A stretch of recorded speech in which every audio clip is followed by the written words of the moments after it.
Hi dear friends, welcome to Chalkboard Stories. അപ്പോൾ നമ്മൾ Indian ഹിസ്റ്ററിയുടെ class ആണ് നമ്മൾ ചെയ്തുകൊണ്ടിരുന്നത്. അതിന്റെ പാർട്ട് 2 ആണ്. 2021 മുതൽ 25 വരെയുള്ള ഡിഗ്രി പ്രിലിംസിന് ചോദിച്ച 13 ക്വസ്റ്റ്യൻ പേപ്പേഴ്സ് ആണ് നമ്മൾ ഡിസ്കസ് ചെയ്തുകൊണ്ടിരിക്കുന്നത്.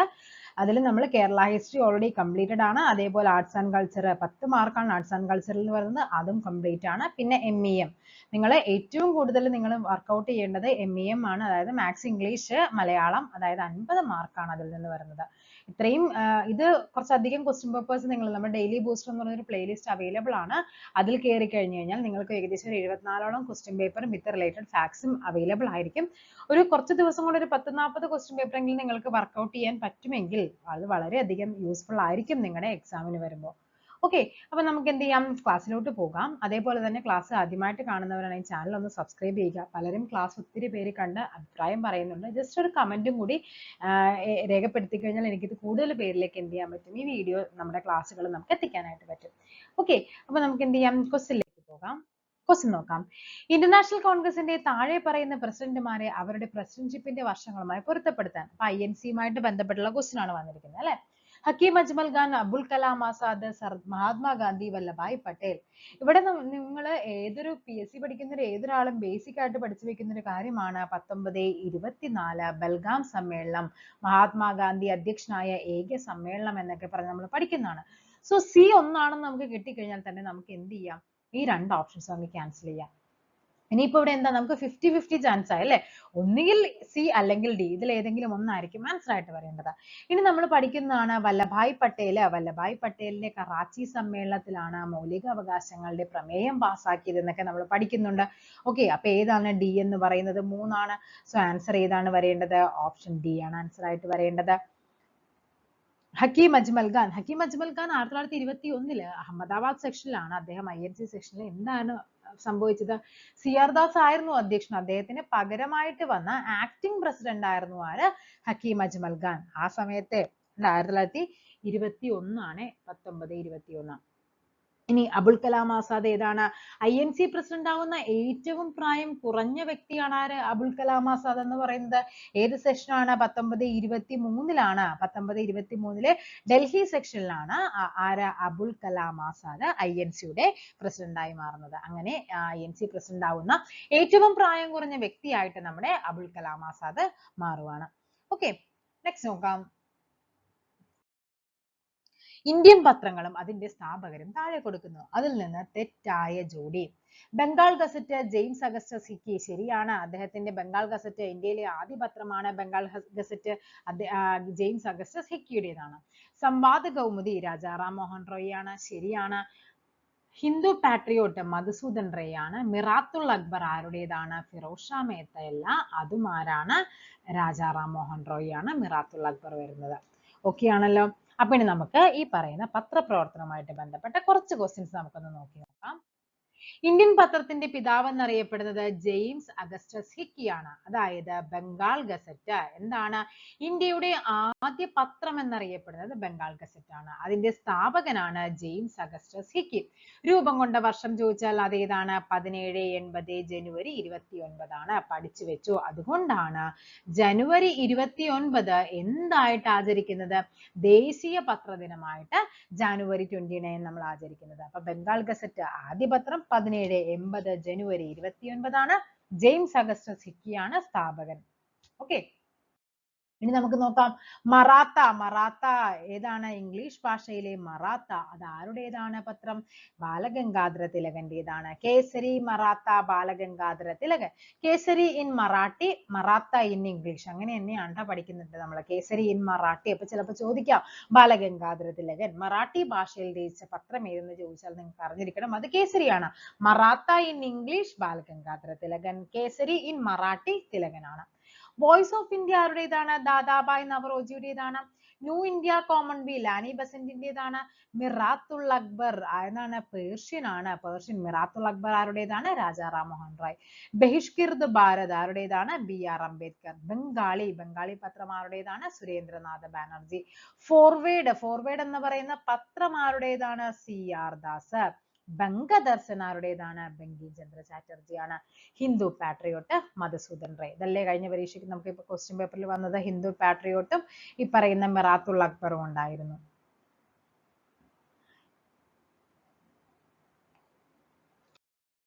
വന്ദേ മാതരം കണ്ടോ, വന്ദേ മാതരം തന്നെ ഇത് പലപ്പോഴും പരീക്ഷകൾക്ക് തെറ്റിച്ച് ചോദിക്കുന്നതാണ്. വന്ദേ മാതരം ഉറുദുവിലാണെങ്കിൽ അത് ലാലാ ലജ്പത് റായ്, വന്ദേ മാതരം ഇംഗ്ലീഷിലാണെങ്കിൽ അത് ബിപിൻ ചന്ദ്രപാൽ, വന്ദേ മാതരം പാരീസിൽ വന്ദേ മാതരം എന്നൊരു പത്രം ഇറക്കിയത് ആരാണ്? നമ്മുടെ മാഡം കാമ, മാഡം ഭിഖാജി കാമയാണ്. വന്ദേ മാതരം ബംഗാളിയിലാണെങ്കിൽ അത് അരവിന്ദ ഘോഷാണ്. പഠിച്ചു വെക്കണേ. നാഷണൽ ഹൊറാഡ് നെഹ്റു കണ്ട, ഇങ്ങനെ കണക്ട് ചെയ്താൽ മതി. നാഷണൽ ഹൊറാഡ് ആരുടേതാണ്? നെഹ്റു കണ്ട, നെഹ്റു ജവഹർലാൽ നെഹ്റുവിൻ്റെതാണ്. ബോംബെ ക്രോണിക്കൽ ആരുടേതാണ്? ഫിറോസ് ഷാ മേത്ര. ഓക്കെ, ഫിറോസ് ഷാ മേത്തയുടേതാണ് ബോംബെ ക്രോണിക്കൽ. ഇനി നമുക്ക് കുറച്ച് മലയാളം പത്രം നോക്കാം. മലയാള മനോരമ ഏതാണ്? കണ്ടത്തിൽ വർഗീസ് മാപ്പിള. രാജ്യസമാചാരം ആദ്യ പത്രം ഏതാണ്? ഹെർമൻ ഗുണ്ടർട്ടാണ്. പശ്ചിമോദയം മലയാളത്തിലെ രണ്ടാമത്തെ പത്രമാണ്, അതും ഹെർമൻ ഗുണ്ടർട്ടാണ്. ദീപിക മാണി കത്തനാറുടേതാണ്. മാതൃഭൂമി 1923 KP കേശവമേനോനാണ്. ഓക്കെ, നെക്സ്റ്റ് നോക്കാം. 2022 ജനുവരി 21 3 സംസ്ഥാനങ്ങൾ അവരുടെ 50ാം സംസ്ഥാന ദിനം ആചരിച്ചു. അതില് താഴെ പറയുന്നവയിൽ ഏതാണ് ഈ മൂന്നിലല്ലാത്തതെന്നാണ് ചോദിക്കുന്നത്. അപ്പൊ നിങ്ങൾ പഠിച്ചു വെച്ചോ. ഏതാണ്? മണിപ്പൂർ, മേഘാലയ, ത്രിപുര ഇതിന്റെ മൂന്നിന്റെയും സംസ്ഥാനം രൂപം കൊണ്ടത് എന്നെന്ന് ചോദിച്ചാൽ 1972 ഏത് വർഷമാണ്? ജനുവരിയിലാണ്. 1972 ജനുവരിയിലാണ് എന്ത് വരുന്നത്? ഈ പറയുന്ന മൂന്ന് സംസ്ഥാനങ്ങൾ രൂപം കൊള്ളുന്നത്. ഏതൊക്കെയാണ്? മണിപ്പൂറുണ്ട്, മേഘാലയുണ്ട്, ത്രിപുരയുണ്ട്. മണിപ്പൂർ, മേഘാലയ, ത്രിപുര 1972 അങ്ങനെയാണെങ്കിൽ നാഗാലാൻഡ് രൂപം കൊണ്ട വർഷം ഏതാണ്? നാഗാലാൻഡ് 1963 ഡിസംബർ ആണ്. 1963 ഡിസംബർ 1 എന്ത് രൂപം കൊള്ളുന്നത്? നാഗാലാൻഡ് രൂപം കൊള്ളുന്നത്. അപ്പൊ എന്താണ്? മണിപ്പൂർ, മേഘാലയ, ത്രിപുര 1972 ജനുവരിയിലാണ്. ഓക്കെ, നെക്സ്റ്റ് നോക്കാം. വ്യവസായവൽക്കരണത്തിന്റെ അടിസ്ഥാനത്തിൽ സാമ്പത്തിക വികസനത്തിന് ഒരു പദ്ധതി തയ്യാറാക്കുന്നതിനായി 1938 ദേശീയ ആസൂത്രണ സമിതി സ്ഥാപിക്കുന്നതിൽ പ്രധാന പങ്ക് വഹിച്ചത് ആരാണെന്നാണ്? ആരാണത്? സുഭാഷ് ചന്ദ്രബോസ് ആണ്. സുഭാഷ് ചന്ദ്രബോസ്. ഓക്കെ, 1938 അതായത് ഈ 1938 എന്ത് നടക്കുന്നുണ്ട്? INC സമ്മേളനം. അതിന്റെ അധ്യക്ഷനായിരുന്നു ആര്? ഈ പറയുന്ന സുഭാഷ് ചന്ദ്രബോസ്. അതേപോലെ തന്നെ ഈ ദേശീയ ആസൂത്രണ സമിതിയുടെ അധ്യക്ഷൻ ചോദിച്ചാൽ അത് ആരാണ്? ദേശീയ ആസൂത്രണ സമിതിയുടെ അധ്യക്ഷൻ ചോദിച്ചു കഴിഞ്ഞാൽ അത് നമ്മുടെ നെഹ്റു ആണ്, ജവഹർലാൽ നെഹ്റു ആണ്. ഓക്കെ, നെക്സ്റ്റ് നോക്കാം. 1933 മഹാത്മാഗാന്ധി എല്ലാ രാഷ്ട്രീയ പ്രവർത്തനങ്ങളിൽ നിന്നും പിന്മാറുകയും 12,504 മൈൽ ദൂരത്തിൽ രാജ്യവ്യാപകമായി പര്യടനം നടത്തുകയും ചെയ്തു. ഈ പര്യടനം അറിയപ്പെടുന്നതിനെയാണ് എന്ത് പറയുന്നത്? ഹരിജൻ യാത്ര. ഹരിജൻ യാത്ര പര്യടനം അല്ലെ, ഹരിജൻ യാത്ര എന്ന് പറയുന്നത്. അപ്പൊ 1933 എന്ത് വരുന്നത്? ഹരിജൻ യാത്ര വരുന്നത്. ഓക്കെ, അതായത് നമ്മുടെ 1932 ഗാന്ധിജി എവിടെയാണ്? യർവാദ ജയിലിൽ നിരാഹാരം കിടക്കുന്ന സമയത്ത് അദ്ദേഹം രൂപീകരിച്ച ഒരു സംഘടനയായിരുന്നു എന്ത്? ഹരിജൻ സേവക് സംഘം. എന്താണ്? 1932 ഗാന്ധിജി യർവാദ ജയിലിൽ കിടന്ന സമയത്ത് രൂപീകരിച്ച സംഘടനയാണ് ഹരിജൻ സേവക് സംഘ്. ഓക്കെ, ദണ്ഡിയാത്ര എന്താണ്? ദണ്ഡിയാത്ര എന്ന് പറഞ്ഞാൽ അറിയാലോ നിങ്ങൾക്ക്. എവിടെ മുതൽ എവിടം വരെയാണ്? സബർമതി മുതൽ ദണ്ഡി കടപ്പുറം വരെ നടത്തിയതാണ്. ഓക്കെ, അതേപോലെ തന്നെ ജൻജാഗരണ യാത്ര എന്ന് പറഞ്ഞാൽ എന്താണ്? അത് നമ്മുടെ എല്ലാ സാംസ്കാരിക മേഖലകളിലൊക്കെ ജനങ്ങളെ ഒരു ഉത്ബോധനം അല്ലെ, അവർക്കൊരു ബോധവൽക്കരണത്തിന് വേണ്ടിയുള്ളതായിരുന്നു. ഓക്കെ ആണല്ലോ. നെക്സ്റ്റ് നോക്കാം. അക്ബറിന്റെ ഭരണകാലത്ത് നിർമ്മിക്കാത്ത കോട്ട ഏതെന്നാ ചോദിച്ചിരിക്കുന്നത് അല്ലെ, നിർമ്മിക്കാത്തത്. അപ്പൊ നമുക്ക് എന്ത് ചെയ്യണം? അക്ബറിന്റെ കാലത്ത് നിർമ്മിക്കപ്പെട്ട കോട്ടകൾ ചോദിച്ചു കഴിഞ്ഞാൽ നിങ്ങൾ പഠിച്ചു വെച്ചോ. ആഗ്ര കോട്ട ഏത് വർഷമാണ്? 1565 ആഗ്ര കോട്ട നിർമ്മിച്ചു. അലഹബാദ് കോട്ട 1583 ഇനി ഏതാണ്? ലാഹോർ കോട്ട. ലാഹോർ കോട്ട ഏത് വർഷം? 1566 ഇതെല്ലാം ആരുടെ കാലഘട്ടത്താണ്? അക്ബറിന്റെ കാലഘട്ടത്തിൽ നിർമ്മിക്കപ്പെട്ടതാണ്. അപ്പൊ ഇനി നമുക്ക് എന്താണ് വേണ്ടത്? അക്ബറിന്റെ കാലഘട്ടത്തിൽ അല്ലാത്തതാണല്ലോ ഇനി ചോദിച്ചിരിക്കുന്നത്. ഓക്കെ, അല്ലാത്തതെന്ന് പറയുമ്പോൾ ഇപ്പൊ ഏതായിരിക്കും അത്? പുരാണക്കിലയാണ് അക്ബറിന്റെ കാലഘട്ടത്തിൽ അല്ലാത്തത്. അപ്പൊ ഇനി പഠിച്ചു വെക്കണമല്ലോ. അപ്പൊ ആരുടെ കാലഘട്ടത്തായിരിക്കണം പുരാണക്കില നിർമ്മിച്ചത്? അതായത് ഇതിന്റെ നിർമ്മാണം ആരംഭിച്ചത് ചോദിച്ചു കഴിഞ്ഞാൽ പുരാണക്കിലയുടെ നിർമ്മാണം ആരംഭ സമയത്ത് ആരായിരുന്നു? ഹുമയൂൺ ആയിരുന്നു. ഹുമയൂൺ. ഓക്കെ, എങ്കിൽ ഇതിന്റെ അവസാനം പുരാണക്കിലയുടെ അവസാനം നിർമ്മാണം പൂർത്തിയാക്കിയത് ആരെന്ന് ചോദിച്ചു കഴിഞ്ഞാൽ അത് ഷേർഷാ സൂരിയാണ്. ഷേർഷാ സൂരിയാണ് നിർമ്മാണം അവസാനിപ്പിച്ചത്. ആരംഭിച്ചതാണ് ആര് പറയുന്നത്? നമ്മുടെ ഹുമയൂൺ പറയുന്നത്. ഓക്കെ, ഇതേപോലെ അപ്പൊ ഞാൻ പറഞ്ഞിരുന്നു, കഴിഞ്ഞ ക്ലാസ്സിൽ ഞാൻ പറഞ്ഞിരുന്നു, ഈ പറയുന്ന അക്ബറിന്റെ കാലഘട്ടവുമായിട്ട് ബന്ധപ്പെട്ട് നമുക്ക് ക്വസ്റ്റ്യൻസ് വന്നിട്ടുണ്ട്. അതായത് നമ്മുടെ 7ാം ക്ലാസ്സിലെ 2 ചാപ്റ്റേഴ്സ് ആണ് അതുമായിട്ട് ബേസ് ചെയ്ത് ചോദിക്കാറുള്ളത്. ഓക്കെ, അപ്പൊ അത് എന്ത് ചെയ്യണം? പഠിച്ചു വെച്ചേക്കണം കേട്ടോ. അക്ബറിന്റെ കാലഘട്ടത്തിൽ നമ്മൾ പറയുന്നുണ്ട്, ഫത്തേപൂർ സിക്രി പറയുന്നുണ്ട് അല്ലെ, നമ്മൾ കഴിഞ്ഞ ദിവസം പറഞ്ഞല്ലേ ബുലന്ദ് ദർവാസ, ഇതെല്ലാം അക്ബറിന്റെ കാലഘട്ടത്തിൽ നിർമ്മിച്ചതാണ് അല്ലെ. ബുലന്ദ് ദർവാസ എന്ന് പറഞ്ഞാൽ എന്താണ്? ഇന്ത്യയിലെ ഏറ്റവും വലിയ പ്രവേശന കവാടമായിരുന്നു ബുലന്ദ് ദർവാസ. ഓക്കെ ആണല്ലോ. നെക്സ്റ്റ് ക്വസ്റ്റ്യനിലേക്ക് പോകാം. നെക്സ്റ്റ് ക്വസ്റ്റ്യൻ നോക്കാം. ഭൂമിയിൽ ഒരു സ്വർഗമുണ്ടെങ്കിൽ ഇതാണ് ഇതാണ് ഇതാണ്. മുഗൾ ചക്രവർത്തി ഷാജഹാന്റെ ഈ വാക്കുകൾ ഏത് കൊട്ടാരത്തിന്റെ ചുവരുകളിലാണെന്ന്? ഏതാണ്? ദിവാനി ഖാസ് ആണ്. ചെങ്കോട്ട ഡൽഹിയിൽ അല്ലെ. പിന്നെ എന്താണ്? താജ്മഹൽ, മോത്തി മസ്ജിദ് ആഗ്ര. അപ്പൊ നമുക്കറിയാം ദിവാനി ഖാസ് എന്ന് പറയുന്നത് ആരാണ് നിർമ്മിക്കുന്നത്? ഷാജഹാൻ ആണ്. ഈ ഷാജഹാനെയാണ് എന്തെന്നറിയപ്പെടുന്നത്? നിർമ്മിതികളുടെ രാജകുമാരൻ. എന്താണ്? നിർമ്മിതികളുടെ രാജകുമാരൻ. അതേപോലെ തന്നെ എന്താണ്? ശില്പികളുടെ രാജകുമാരൻ എന്നൊക്കെ അറിയപ്പെടുന്നത് നമ്മുടെ ഷാജഹാനെയാണ്. പിന്നെ നമ്മൾ നേരത്തെ പറഞ്ഞില്ലേ ബുലന്ദ് ദർവാസ ഏറ്റവും വലുത്. അതേപോലെ തന്നെ ഈ മോത്തി മസ്ജിദ് ഇല്ലേ, ഈ മോത്തി മസ്ജിദ് ആഗ്രയിലുണ്ട്. ഓക്കെ, അതാരാണ്? അത് നമ്മുടെ ഷാജഹാനാണ് നിർമ്മിക്കുന്നത്. അതേപോലെ ചെങ്കോട്ടയ്ക്കുള്ളിൽ ഒരു മോത്തി മസ്ജിദ് ഉണ്ട്, അത് നിർമ്മിച്ചത് ആരാണ്? അത് ഔറംഗസേബാണ്. ഓക്കെ ആണല്ലോ. കാര്യം 2 മോത്തി മസ്ജിദ് നമ്മൾ നോക്കുമ്പോൾ ഷാജഹാന്റെ പേരും കാണാം, ഔറംഗസേബിന്റെ പേരും കാണാം. അതിൽ വ്യക്തമായിട്ട് അവർ പറഞ്ഞിരിക്കുന്നത് ഇങ്ങനെയാണ്: ചെങ്കോട്ടയ്ക്കുള്ളിലെ മോത്തി മസ്ജിദ് ആണ് ഔറംഗസേബ് എന്നും, അല്ലാതെ മോത്തി മസ്ജിദ് ആഗ്ര എന്ന് കാണിക്കുമ്പോൾ അത് ഷാജഹാനെയാണ് കാണിക്കുന്നത്. ഓക്കെ, ഏത് സാമൂഹ്യ പരിഷ്കർത്താവാണ് രാമകൃഷ്ണ മിഷൻ സ്ഥാപിച്ചത്? രാമകൃഷ്ണ മിഷൻ ആരുടേതാണ്? വിവേകാനന്ദൻ, സ്വാമി വിവേകാനന്ദന്റേതാണ് രാമകൃഷ്ണ മിഷൻ. ഏത് വർഷമാണ്? 1897 രാമകൃഷ്ണ മിഷൻ ആരംഭിക്കുന്നത് അല്ലെ.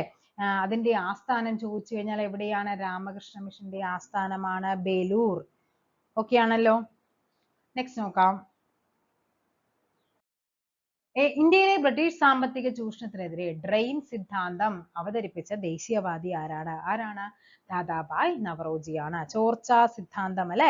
അതേപോലെ ഇന്ത്യയുടെ വന്ധ്യവയോധികനാണ് ആര്? ദാദാഭായ് നവറോജി. ഇന്ത്യയിലെ ദേശീയ വരുമാനം ആദ്യമായി കണക്കാക്കിയത് എന്തൊക്കെയാണ് പറയുന്നത്?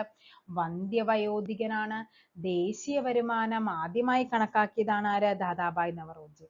അടുത്തത് ഫിറോസ് ഷാ മേത്ത. എന്താണ് ഫിറോസ് ഷാ മേത്തയുടെ പ്രത്യേകത? ഇദ്ദേഹമാണ് ബോംബെ സിംഹം എന്നറിയപ്പെടുന്നത്. ബോംബെ സിംഹം ആരാണ്? ഫിറോസ് ഷാ മേത്ത. ഫിറോസ് ഷാ മേത്തനെ നമ്മൾ കുറച്ചു മുമ്പ് പറഞ്ഞല്ലോ ഒരു പത്രവുമായിട്ട് ബന്ധപ്പെട്ട്. ഏത് പത്രമായിരുന്നു? ബോംബെ ക്രോണിക്കിൾ. ബോംബെ ക്രോണിക്കിൾ എന്ന പത്രത്തിന്റെ സ്ഥാപകൻ ആരെന്ന് ചോദിച്ചാൽ ആരാണ്? ഫിറോസ് ഷാ മേത്തയാണ്. ഇദ്ദേഹമാണ് 1890 INC സമ്മേളനം, കൽക്കട്ട സമ്മേളനത്തിന്റെ അധ്യക്ഷൻ ചോദിച്ചു കഴിഞ്ഞാലും ആരാണ്? ഫിറോസ് ഷാ മേത്തയാണ്. ഇനി ആരാണ് ബദറുദ്ദീൻ തിയാബ്ജി അല്ലെ. അദ്ദേഹത്തിന്റെ പ്രത്യേകത 1887 INC സമ്മേളനം, 1887 INC സമ്മേളനത്തിന്റെ അധ്യക്ഷൻ ആരാണ്? ബദറുദ്ദീൻ തിയാബ്ജി ആണ്. ഇദ്ദേഹമാണ് INC സമ്മേളനത്തിലെ ആദ്യത്തെ മുസ്ലിം പ്രസിഡന്റ് ചോദിച്ചു കഴിഞ്ഞാൽ ആരാണ്? ബദറുദ്ദീൻ തിയാബ്ജി ആണ്. ആദ്യ മുസ്ലിം പ്രസിഡന്റ് ആണ് ബദറുദ്ദീൻ തിയാബ്ജി. ആരാണ്? ഗോപാലകൃഷ്ണ ഗോഖലെ അല്ലെ. ഗോപാലകൃഷ്ണ ഗോഖലെയായിട്ട് ബന്ധപ്പെട്ട് നമുക്ക് പഠിക്കാനുള്ള 2 പത്രങ്ങളുണ്ട്, അത് പഠിച്ചു വെച്ചു. ദ നേഷൻ ആരുടേതാണ്? ഗോപാലകൃഷ്ണ ഗോഖലെയുടേതാണ്. ജ്ഞാനപ്രകാശം അത് ആരുടേതാണ്? അതും ഗോപാലകൃഷ്ണ ഗോഖലെയുടേതാണ്. അദ്ദേഹത്തിന്റെ രാഷ്ട്രീയ ഗുരുവാണ് ആര്? MG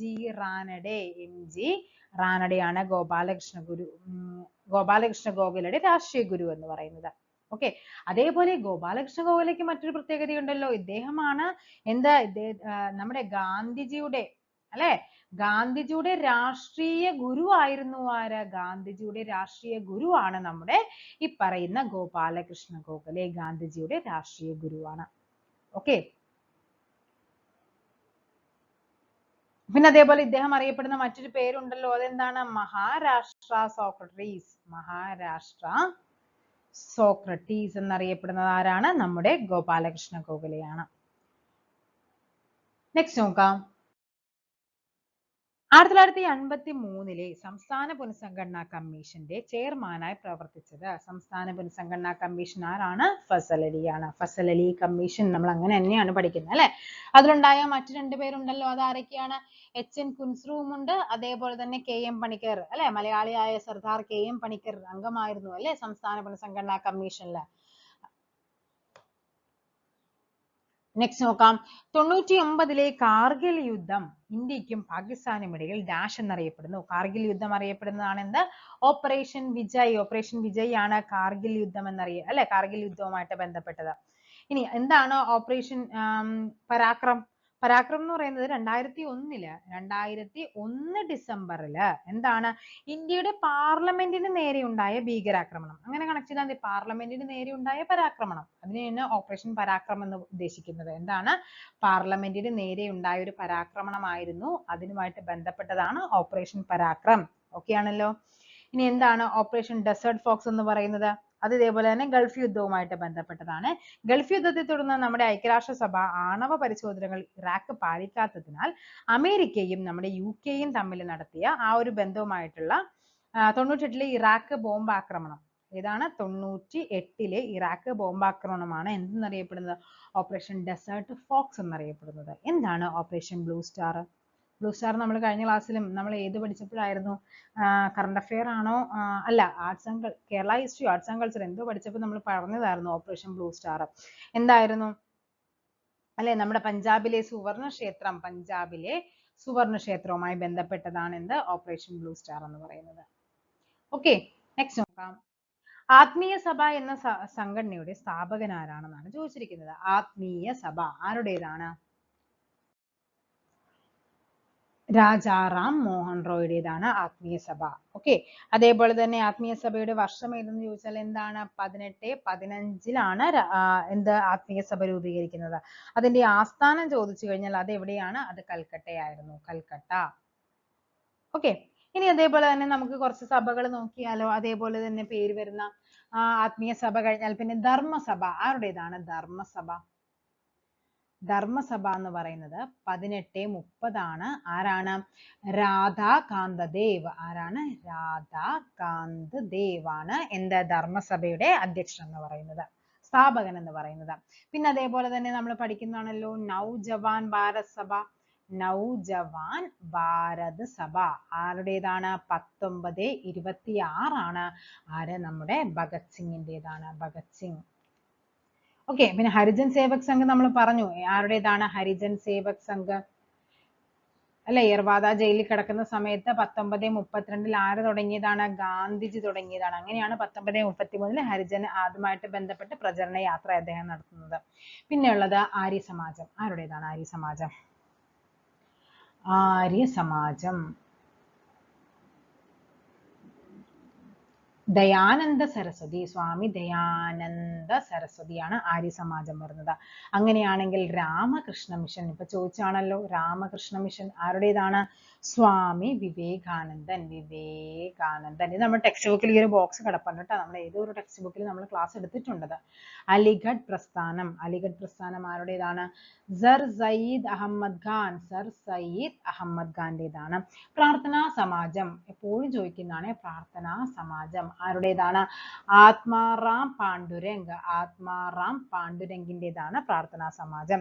theosophical Society. Theosophical Society ആരുടേതാണ്? Annie Besant. ആനി ബസന്റിന്റേതാണ് തിയോസഫിക്കൽ സൊസൈറ്റി. ഹിതകാരിണി സമാജം. ഹിതകാരിണി സമാജം ആരുടേതാണ്? വീരേശലിംഗം. വീരേശലിംഗത്തിന്റേതാണ് ഹിതകാരിണി സമാജം വരുന്നത്. ഓക്കെ, നെക്സ്റ്റ് നോക്കാം. താഴെ പറയുന്നവയിൽ ഏതാണ് ബ്രിട്ടീഷ് ഭരണകാലത്ത് കേന്ദ്രത്തിൽ ഒരു ദ്വിസഭ നിയമ നിർമ്മാണത്തിന് നൽകിയിട്ടുള്ളത്? ഏതിനാണ്?